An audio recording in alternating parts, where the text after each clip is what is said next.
Naïla, une jeune orpheline prête à mourir, a trouvé dans 3 lettres de sa mère, de son père et d'un inconnu, la force de survivre à la trahison, au froid et à la faim. Grâce à ces mots, elle a découvert un secret, a reconstruit sa vie, et a ouvert sa porte à d'autres enfants perdus. Elle est devenue, à son tour, la lettre vivante d'espoir qu'on glisse dans la poche de ceux qui n'ont plus rien. La dernière nuit. La nuit est tombée depuis des heures sur le vieux quartier. Entre les murs décrépits et les poubelles éventrées, une silhouette frêle est assise sous un lampadaire qui clignote. Naïla, 15 ans, une orpheline au visage marqué par le froid, serre un petit sac de toile contre sa poitrine. Autour d'elle, la ville dort, mais pour elle, l'obscurité est un monstre aux crocs acérés. Dans sa main tremblante, une lettre froissée qu'elle relit pour la 100e fois. Le papier est jauni, les mots presque effacés. Ma Naïla, si un jour tu n'as plus la force de continuer, souviens-toi que mon amour vit en toi. Les larmes perlent sur ses joues glacées. Elle ferme les yeux et murmure. Maman, pourquoi tu m'as laissé seule? Pourquoi personne ne veut de moi? Des passants pressés l'ont vue, mais personne ne s'est arrêté. Une vieille dame a même tiré son sac quand Naïla l'a supplié pour un morceau de pain. Ses côtes saillent sous son manteau trop grand. Ses chaussures sont trouées. La faim lui ronge l'estomac, mais c'est la solitude qui lui fait le plus mal. Dans sa poche, 2 autres lettres. Elle les sort une à une, les aligne sur ses genoux crasseux. Une rafale de vent les soulève, mais Naïla les protège d'un geste vif. Elles sont tout ce qu'elle possède. Papa, tu m'as abandonné avant même que je te connaisse, murmure-t-elle en effleurant l'écriture irrégulière de la 2e lettre. Et toi, toi qui dis que tu peux me sauver, où es-tu? Son ventre gargouille. Elle s'enfonce un peu plus dans le recoin du mur, espérant trouver un peu de chaleur. Le lampadaire grésille. Des rires d'ivrogne résonnent au bout de la ruelle. Naïla se recroqueville. Elle ferme les yeux et presse la lettre contre son cœur. Une goutte de pluie tombe sur son front. Puis une autre. Bientôt, la pluie fouette son visage. Mais elle ne bouge pas. Elle n'a nulle part où aller. Souviens-toi que mon amour vit en toi. Ces mots sont comme une couverture invisible. Il la garde en vie, juste assez pour attendre l'aube. Et pendant qu'elle sombre dans un demi-sommeil, Naïla murmure. Si demain personne ne vient, je partirai pour de bon. Mais demain, quelqu'un l'attend déjà. Le souvenir de maman. L'aube perce à peine le voile de la nuit. La pluie s'est arrêtée, mais le sol reste trempé, et Naïla est toujours là, recroquevillée contre le mur froid. Son visage est pâle, ses cils encore lourds de larmes séchées. Elle ouvre les yeux, pose ses doigts engourdis sur la lettre de sa mère, collée contre sa poitrine. Elle l'ouvre lentement. Les mots tremblent sous ses yeux fatigués.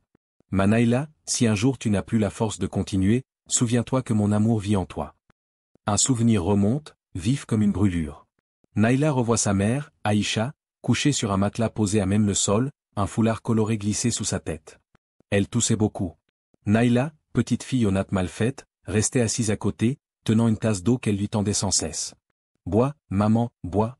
Mais Aïcha souriait faiblement, trop faible pour avaler. Sa main glissait toujours dans les cheveux de Naïla. Ma princesse, tu es ma force. N'oublie jamais ça. Un jour, Naïla a voulu aller chercher du lait, pensant sauver sa mère. Elle s'est glissée dehors, a frappé aux portes, a supplié. Personne ne lui a donné de quoi acheter ce lait. À son retour, Aïcha avait cessé de respirer. Naïla se souvient du silence dans la pièce, du drap qu'on a tiré sur le visage de sa mère, de l'odeur de la soupe froide qu'elle avait laissée sur le feu. Elle soupire, la gorge serrée. Pardon, maman, j'ai essayé. Les premières lueurs du jour se posent sur ses cheveux humides. Un chien errant s'approche, la renifle. Naïla recule, lui tend un morceau de pain sec qu'elle a gardé de la veille. Le chien prend le pain et s'enfuit. Elle sourit malgré elle. Même toi, tu as plus faim que moi, hein? Elle replie la lettre avec soin, la glisse dans une petite enveloppe qu'elle garde contre son cœur. La lettre est tachée, le papier commence à se déchirer, mais Naïla la protège comme un talisman. Soudain, elle entend une voix grave derrière elle. Un vieil homme, chiffonné, s'est arrêté sous le lampadaire éteint. Il regarde Naïla avec pitié. Tu dors ici, petite? Naïla serre son sac. Elle ne répond pas. L'homme tousse, fouille dans la poche de sa veste et lui tend un petit pain encore tiède. Kia. Mange. Ta mère ne voudrait pas te voir mourir de faim. Naïla hésite. Ses yeux se brouillent de larmes. Elle attrape le pain du bout des doigts, le porte à ses lèvres. Merci, monsieur, merci. En mordant ce pain, elle sent une chaleur remonter jusqu'à sa poitrine. Elle entend presque la voix de sa mère. Mon amour vit en toi. Un filet de soleil perce les nuages. Naïla respire profondément. Pour la première fois depuis longtemps, elle se dit qu'elle peut tenir une nuit de plus. Peut-être même un jour de plus. Et au fond de sa poche, la 2e lettre, celle de son père, semble peser plus lourd tout à coup. Le père inconnu. Le soleil s'est levé, mais la ville reste glaciale. Naila marche lentement dans les ruelles encore humides, ses chaussures détrempées faisant flic-floc sur les flaques sales. Dans sa poche, la deuxième lettre, celle qui porte la signature d'un père qu'elle n'a jamais vu. Elle s'arrête sur un banc en bois, près d'un petit jardin mal entretenu. Des enfants mieux habillés jouent au loin, leur rire la ramène à sa solitude. Elle sort la lettre. Ses doigts tremblent, mais elle la relit encore. Un jour, tu comprendras pourquoi j'ai dû partir. Ne me maudis pas. Cherche le vieil arbre derrière la mosquée. Papa. Naila murmure, la voix cassée. Pourquoi tu m'as laissé? Pourquoi pas un câlin, pas une main pour me protéger, seulement des mots? Elle se souvient. Les voisins racontaient que son père était parti quand elle n'avait que quelques mois. Un homme sans nom, qu'elle ne connaît qu'à travers ses lignes mal tracées. Pendant des années, Naila a haï ce papier. Mais aujourd'hui, après avoir relu la lettre de sa mère, elle sent un courage nouveau. Elle ferme les yeux, sent la chaleur du pain qu'elle a mangé grâce au vieil homme. Elle se lève, range la lettre dans son sac. Elle sait où se trouve la vieille mosquée. Abandonnée, au bout de la ville, là où personne ne va plus prier depuis longtemps. Une rumeur dit qu'elle est hantée. Mais Naila n'a plus peur des rumeurs. Que peut-elle encore perdre? Le chemin est long. Elle marche des heures, ses pieds s'écorchent sur les pierres. Elle s'arrête parfois pour reprendre son souffle, relit la lettre, la serre contre elle. Le soleil décline déjà quand elle arrive enfin devant le vieux minaret fendu. L'air est lourd, une brume étrange entoure la cour de la mosquée. Derrière, un terrain vague envahi de mauvaises herbes. Et là, au milieu, un arbre immense, dont les branches sèches semblent griffer le ciel. Naila approche, le cœur battant. Elle pose la main sur l'écorce. C'est toi? Papa, est-ce que tu m'as vraiment laissé quelque chose? Elle gratte la terre à main nue au pied de l'arbre. Ses ongles s'enfoncent dans la boue, elle tousse sous la poussière. Après de longues minutes, ses doigts touchent du métal. Une petite boîte rouillée, fermée par un vieux cadenas.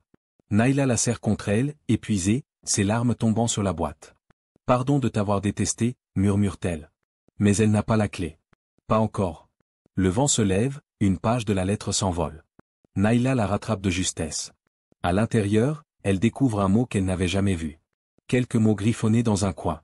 Fais confiance à celui qui t'attendra. Elle fronce les sourcils. Qui l'attendra? Une ombre se dessine au bout du terrain vague. Un vieil homme voûté, appuyé sur une canne, la regarde de loin. Naila recule, serre la boîte contre elle. Elle ne le sait pas encore, mais cet inconnu est lié à la troisième lettre, celle qui va tout changer. Le secret enterré. Le vent glacé siffle entre les murs décrépits de la vieille mosquée. Naila reste figée, la boîte rouillée serrée contre sa poitrine. L'homme voûté, drapé dans un long manteau sombre, avance lentement. Sa canne frappe la terre sèche avec un rythme inquiétant. Naila recule de quelques pas, ses doigts tremblent sur le couvercle. Qui êtes-vous?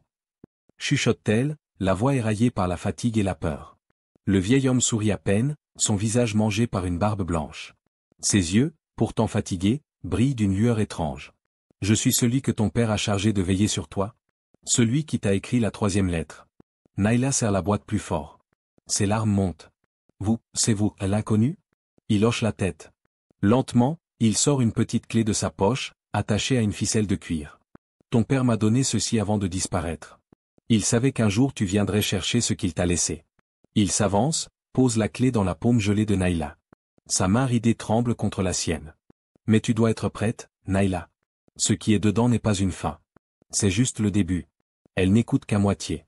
Son cœur bat trop fort. Avec fébrilité, elle insère la clé dans le cadenas. Clic, le couvercle grince. À l'intérieur, un petit sac en velours, quelques bijoux anciens probablement de la famille de son père, et un morceau de papier plié. Naila le déplie, les larmes brouillant sa vue. Un vieux plan, dessiné à la main, indique l'emplacement d'une vieille maison hors de la ville. En bas, une note griffonnée. Pour Naila. Pour survivre. Pour recommencer. Papa. Elle sanglote, accroupie au pied de l'arbre. Elle n'a jamais eu de jouet, jamais eu de cadeau, et voilà qu'un fantôme de père lui laisse une chance de vivre. Le vieil homme la regarde sans un mot. Puis il murmure. Ton père t'aimait. Il a fait ce qu'il a pu. Il avait des ennemis. Il a tout caché pour que personne ne puisse te faire de mal. Naila relève la tête, les yeux rouges. Et vous, pourquoi vous m'aidez?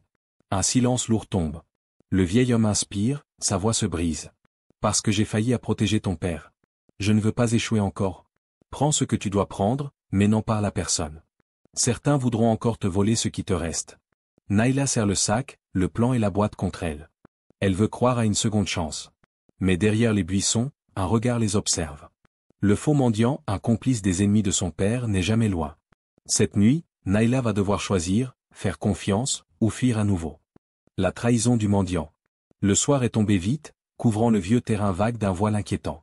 Naïla serre contre elle la boîte rouillée, le petit sac de velours et la carte griffonnée de son père. À côté d'elle, le vieil homme à la barbe blanche la presse doucement. « Viens, Naïla. Il faut quitter cet endroit avant que d'autres ne viennent. » Naïla marche, fatiguée, derrière lui. Chaque pas lui coûte, mais la flamme d'un espoir fragile brûle encore dans sa poitrine. Elle se rappelle la lettre de sa mère, ces mots répétés comme un bouclier. « Mon amour vit en toi. » Mais au détour d'une ruelle, un autre homme surgit de l'ombre. Vieux manteau troué, mains sales, sourire édenté, c'est le faux mendiant qu'elle avait croisé des semaines plus tôt, celui qui l'avait nourri d'histoires pour gagner sa confiance. « Naïla !» s'exclame-t-il, l'air faussement surpris. « Tu m'as trouvé, bravo, petite. » Elle fronce les sourcils, recule d'un pas. Le vieil homme à la barbe blanche serre sa canne. « Tu le connais ?» chuchote-t-elle. Le faux mendiant s'approche, ricanant. « Bien sûr qu'elle me connaît. C'est moi qui lui ai parlé de la 3e lettre. Et maintenant, Naïla, donne-moi ça. » Il tend la main vers la boîte. Naïla la serre plus fort. « Non. C'est tout ce qu'il me reste. » Le vieil homme à la barbe blanche pose sa main sur l'épaule de Naïla. « Recule, Naïla. C'est un traître. Il veut ce que ton père t'a laissé. » Mais le faux mendiant rit, sort un vieux couteau émoussé. « Écarte-toi, le vieux. C'est trop tard pour jouer les gardiens. Elle ne survivra pas dehors avec ça. Autant que ça serve à quelqu'un. » Naïla tremble. Ses yeux cherchent une échappatoire, mais les murs sales de l'allée bloquent toute fuite. Alors, elle serre ses lettres contre elle, la boîte dans l'autre main, et murmure. « Maman, donne-moi la force. » Le vieil homme se dresse, pourtant trop faible pour lutter. Il se met entre Naïla et le mendiant, mais reçoit un coup de coude brutal. Il tombe à genoux, haletant. Naïla pousse un cri, mais le faux mendiant lui arrache la boîte des mains. Les bijoux tombent au sol, le plan glisse dans une flaque d'eau sale. « Merci pour l'héritage, gamine », crache-t-il avant de disparaître dans la nuit. Naïla tombe à genoux à côté du vieil homme, ses larmes se mêlent à la boue. « Non, non, je n'ai plus rien. » Mais sous ses doigts, elle sent le papier humide du plan. Elle le rattrape de justesse, le lisse sur ses genoux tremblants. La boîte est partie, mais le vrai trésor, c'est cette carte. Le chemin vers la maison. Le vieil homme relève la tête, sa voix rauque brisée par la honte. « Pardon ? Naïla, j'ai échoué encore une fois. » Elle pose sa main sur la sienne, ses yeux pleins de larmes mais brillants de courage. « Non. Tu ne m'as pas abandonné. J'ai encore la lettre de maman, celle de papa, et j'ai la carte. Je ne laisserai plus personne me voler ça. » Au fond d'elle, les mots de sa mère se gravent comme une promesse, « Mon amour vit en toi. » Même quand tout s'écroule. Elle se relève, le plan serré contre sa poitrine, prête à affronter ce qui l'attend.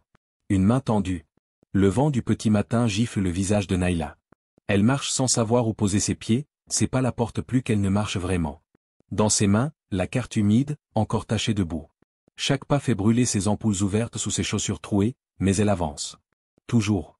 Elle repense au faux mendiant, à la boîte volée, à la voix tremblante du vieil homme qui a essayé de la protéger.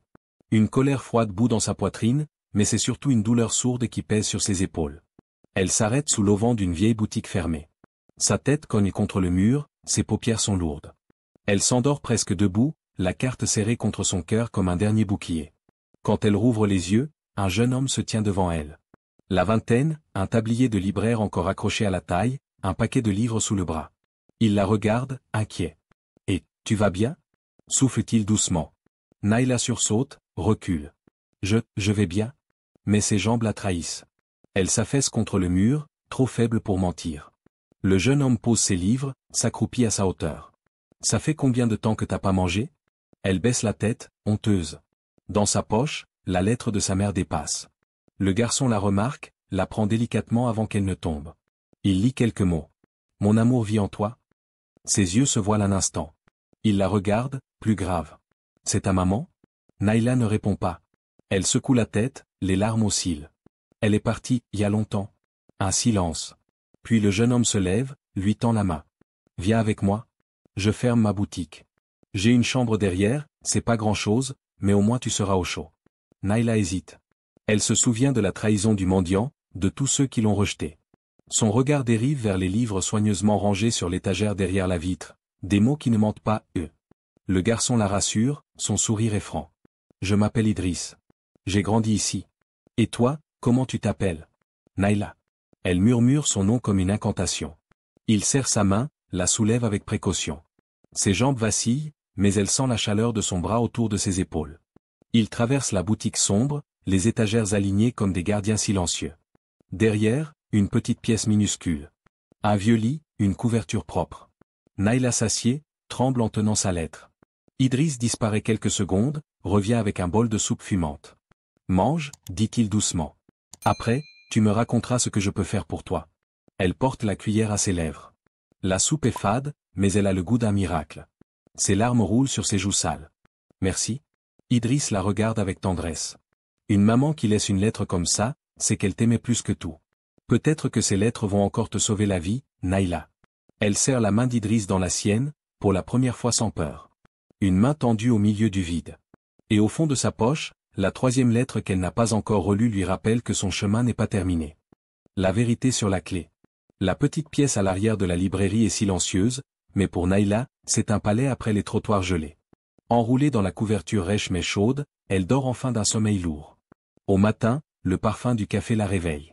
Idriss est assis à côté d'elle, ses livres ouverts sur ses genoux, comme s'il surveillait ses cauchemars. Quand Naila ouvre les yeux, il sourit. Bien dormi, petite aventurière?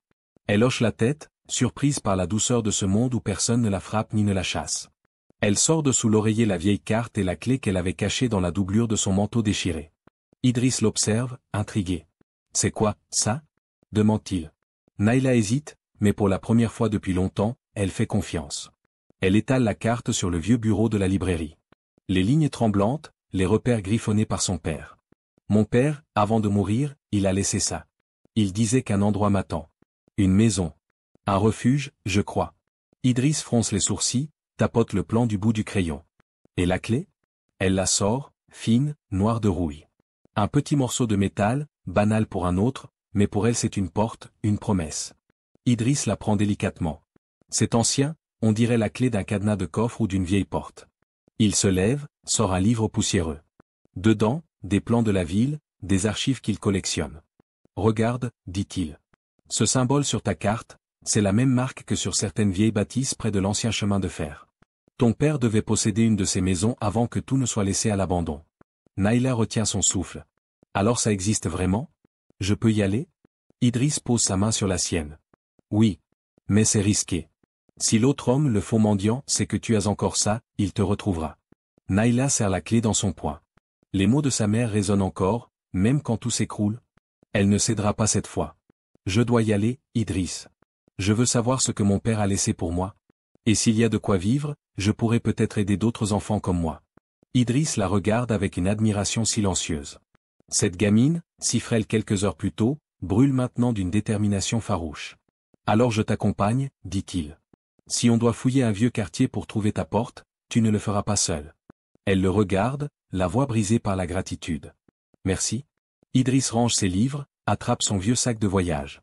Naila, elle, range ses 3 lettres dans une enveloppe qu'elle garde tout contre son cœur. Elle murmure à sa mère, comme une prière avant de sortir affronter la ville. Je vais trouver ce qu'il reste, maman. Et cette fois, personne ne me volera ça. La confrontation. Le ciel est gris, lourd, comme si la ville retenait son souffle. Naila avance d'un pas déterminé dans le vieux quartier industriel, Idriss juste derrière elle. Sa main serre la clé dans sa poche trouée, son cœur bat trop fort dans sa poitrine. Chaque ruelle semble murmurer son nom, chaque ombre cache un souvenir de trahison. Ils suivent la vieille carte, passant devant des maisons abandonnées, des rails rouillés envahis par les herbes folles.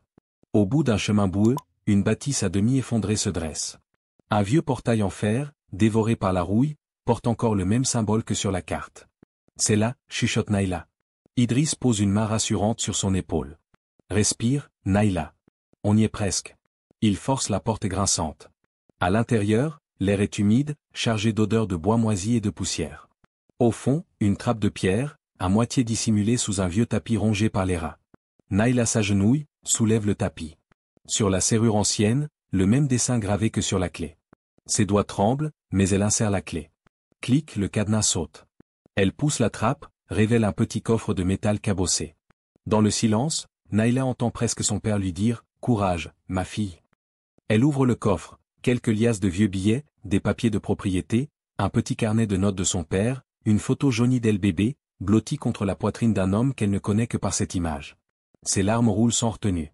Papa, tu m'as vraiment laissé une chance. Mais derrière eux, un bruit sec. Un craquement de bois. Idriss se retourne trop tard, le faux mendiant est là, une silhouette sombre dans l'encadrement de la porte, un rictus haineux sur le visage. Alors, petite voleuse, tu as trouvé le trésor que je cherchais. Naïla serre le carnet contre elle. C'est à moi?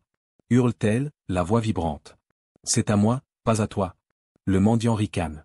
Il fait un pas vers elle, mais Idriss s'interpose, le regard noir. T'approches pas. On appelle la police, tu touches pas un seul de ses cheveux. Le faux mendiant sort un vieux couteau. Naïla recule, ses yeux cherchent une sortie. Mais quelque chose a changé en elle. Elle pense à la lettre de sa mère, à la force qu'elle porte malgré la faim, le froid, la trahison. Elle serre le carnet de son père si fort qu'elle en a mal aux doigts. Tu ne m'enlèveras plus rien. Jamais, crie-t-elle. Derrière, Idriss attrape une planche tombée du plafond. Un hurlement, un coup mal assuré, mais suffisant pour déséquilibrer l'intrus. Un voisin, alerté par le vacarme, surgit dans l'entrée, portable à la main. La police arrive. Hurle-t-il. Le faux mendiant panique, recule, trébuche sur un débris et s'enfuit en jurant. Naïla tombe à genoux près du coffre ouvert, le souffle coupé, tremblante de rage et de soulagement. Idriss la serre contre lui. C'est fini, Naïla, personne ne te volera plus rien. Mais Naïla, la joue contre sa lettre froissée, murmure avec un sourire trempé de larmes. Non, ce n'est que le début. La promesse d'une nouvelle vie. Le vieux quartier s'est vidé du tumulte. La police est venue, a pris la plainte d'Idriss, a fouillé la maison abandonnée. Mais Naïla, elle, est restée assise au milieu des papiers de son père, le carnet ouvert sur ses genoux.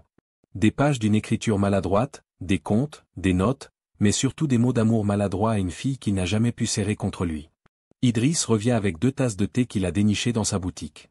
Il la regarde, assise sur le vieux plancher, ses cheveux en bataille, les joues encore salées de larmes, mais son regard est plus clair que jamais. Qu'est-ce que tu vas faire maintenant, Naïla? Elle lève les yeux, ses doigts caressant la photo d'elle bébé dans les bras d'un père inconnu. Il ne voulait pas que je meure comme ma mère. Il voulait que je vive. Que j'aide les autres comme moi. Elle regarde autour d'elle, la maison est à moitié en ruine, mais dans ses yeux, elle est déjà différente. Elle y voit un toit pour ceux qui n'ont plus rien. Un endroit où l'on ne vole pas les enfants de leurs rêves. Idriss, et si on réparait tout ça? Souffle-t-elle. Réparer quoi? Elle se lève, les genoux encore engourdis, mais sa voix sonne comme une promesse. Cette maison. Ce refuge. Il a caché cet argent, ces papiers, pas pour que je vive seul mais pour que plus jamais un enfant ne dorme dans la rue comme moi. Je veux ouvrir un foyer. Ici pour eux. Idriss sourit. Il la regarde comme on regarde un rayon de soleil dans un ciel trop gris. Alors on va réparer. On mettra des étagères pour les livres, une grande table pour manger ensemble. Et on leur lira tes 3 lettres chaque soir, d'accord? Naïla rit à travers ses larmes.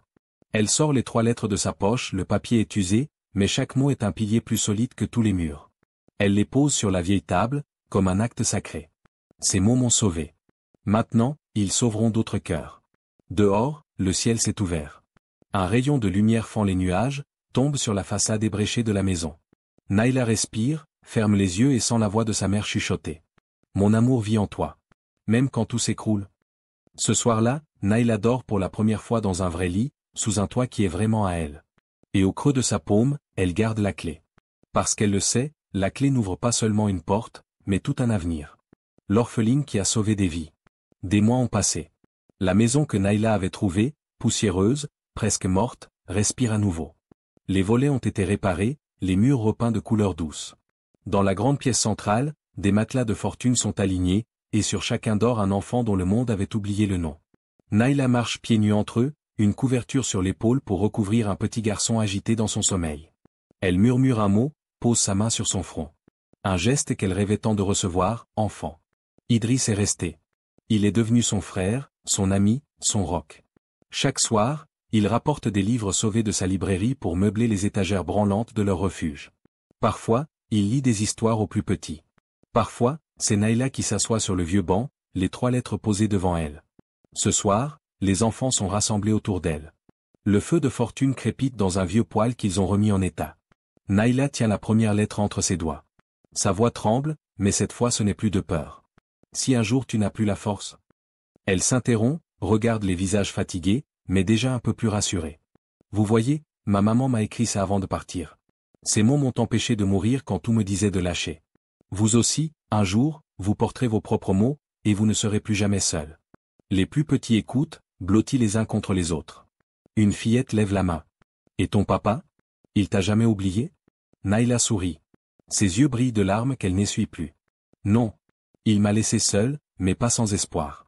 Il savait qu'un jour, même une orpheline peut devenir une lumière pour quelqu'un. Un garçon, plus grand, se lève timidement. Il tend un papier qu'il a griffonné. 3 phrases maladroites. Merci Naïla. Maintenant moi aussi je veux écrire une lettre. Pour mon petit frère là-haut. Elle prend le papier, le presse contre son cœur. Dans cette pièce, il fait encore froid, parfois la soupe est trop claire, parfois le toit fuit. Mais l'amour, lui, ne fuit plus. Les 3 lettres continuent de vivre, passer de main en main, de rêve en rêve. Elles deviennent un fil invisible qui rattache ses enfants au monde. Au petit matin, quand le soleil se lève sur le toit réparé, Naïla sort dans la cour. Elle ferme les yeux, respire le froid comme une bénédiction. Dans sa poche, elle garde la clé, même si la maison est ouverte à tous maintenant. Elle murmure pour elle seule, le regard tourné vers le ciel. Maman? Papa? Je n'ai pas laissé vos mots mourir avec moi. Je les ai fait grandir. Et quelque part, peut-être, un père absent et une mère disparue veillent sur elle, fiers de cette orpheline qui a choisi de sauver des vies avec 3 simples lettres. Merci d'avoir écouté cette histoire. Si elle a touché quelque chose en vous, si elle a réveillé un souvenir, une émotion, ou simplement un peu d'espoir. Abonnez-vous. Pas seulement pour une vidéo de plus. Mais pour continuer ensemble ce voyage à travers des récits oubliés, des vérités humaines, et des silences qui parlent plus fort que les mots. Votre écoute donne vie à ces histoires. Merci d'en faire partie.